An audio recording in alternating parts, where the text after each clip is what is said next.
Hi friends, how are you? In this video we are going to learn about the Bell's palsy.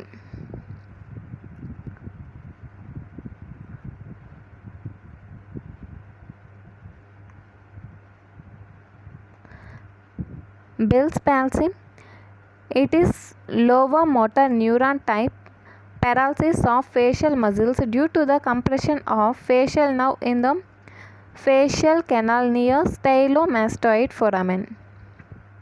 The exact etiology is not known, but it is probably due to the viral infection. Bell's palsy is lower motor neuron type paralysis. Lower motor neuron, okay?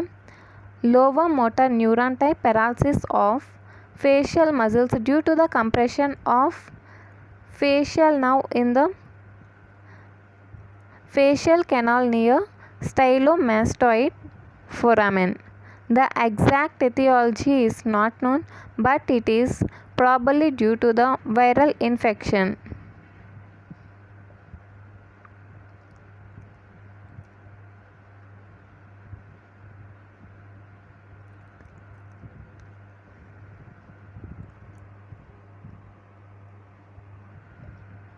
The characteristic features on the side of paralysis. Characteristic features on the side of paralysis, okay? First, facial asymmetry. Facial asymmetry. Affected side is drawn to the healthy side. Affected side is drawn to the healthy side due to unopposed action of muscles of normal side. Due to unopposed action of muscles of normal side. Next, loss of horizontal wrinkles on forehead due to paralysis of occipitofrontalis muscle. Loss of horizontal wrinkles on forehead due to paralysis of occipitofrontalis muscle. Next, widening of palpebral fissure and inability to close the eye due to paralysis of orbicularis oculi. Widening of palpebral fissure. Widening of palpebral fissure and inability to close the eye due to paralysis of orbicularis oculi. Next, tears flows down from the eye epiphorum due to paralysis of lower part of orbicularis oculi.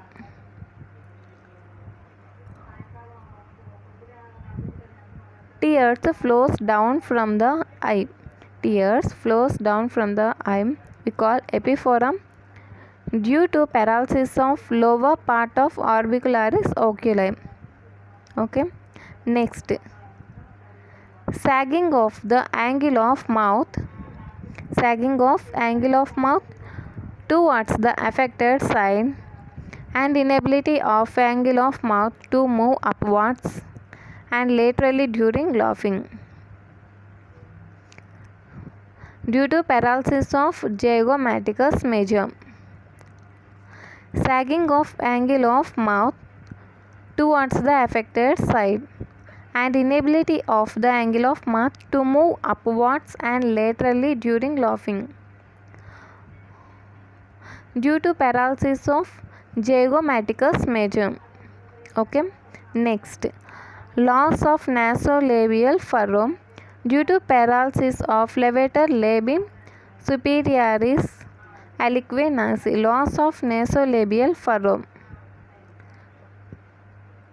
due to paralysis of levator labii superioris aliquo nasi. Next, accumulation of food in the vestibule of the mouth due to paralysis of buccinata muscle. Accumulation of food in the vestibule of the mouth due to paralysis of buccinata muscle. Next,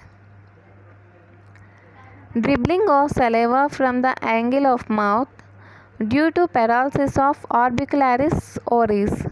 Dribbling of saliva that means saliva coming out from the angle of mouth due to paralysis of orbicularis oris. Next, loss of resistance when one presses cheek with inflated vestibule and air leaks out from between the lips due to paralysis of buccinator muscle. Loss of resistance when one presses cheek with inflated vestibule and air leaks out from the between the lips due to paralysis of buccinator muscle. Okay, coming to the figure.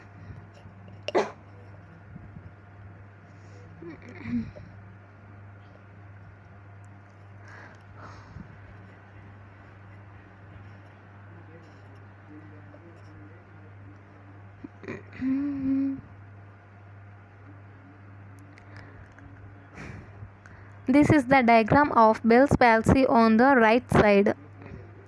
This is the diagram of Bell's palsy on the right side. Okay. First we see one by one.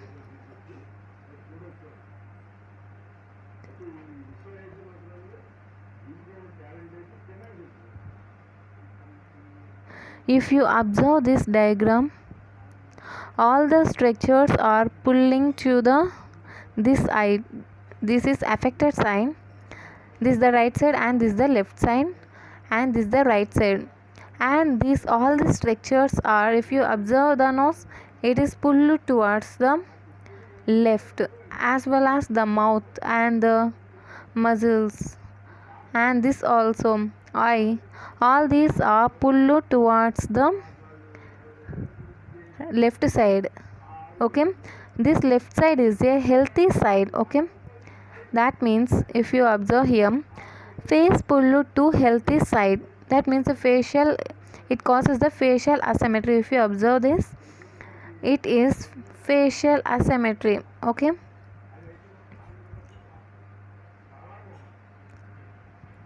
first we see one by one. Here in healthy side, wrinkles are present. Okay, in affected side, wrinkles, loss of wrinkles on forehead. This occurs due to the paralysis of occipitofrontalis muscle. Okay, and next coming to the inability to close the eye. If you observe here, this on the right side, that means affected side, the person is unable to close eye due to the paralysis of orbicularis oculi. Okay, next coming to overflow of tears on the cheek. This is also due to the paralysis of orbicularis oculi. Next coming to loss of nasolabial fold. This is the nasolabial fold is not here. This due to the paralysis of levator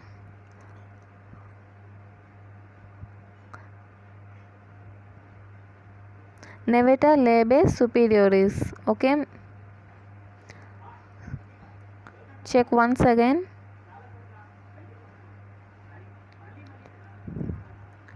Levator, loss of nasolabial furrow. It is occurred due to the paralysis of levator labii superioris aliquot nasi.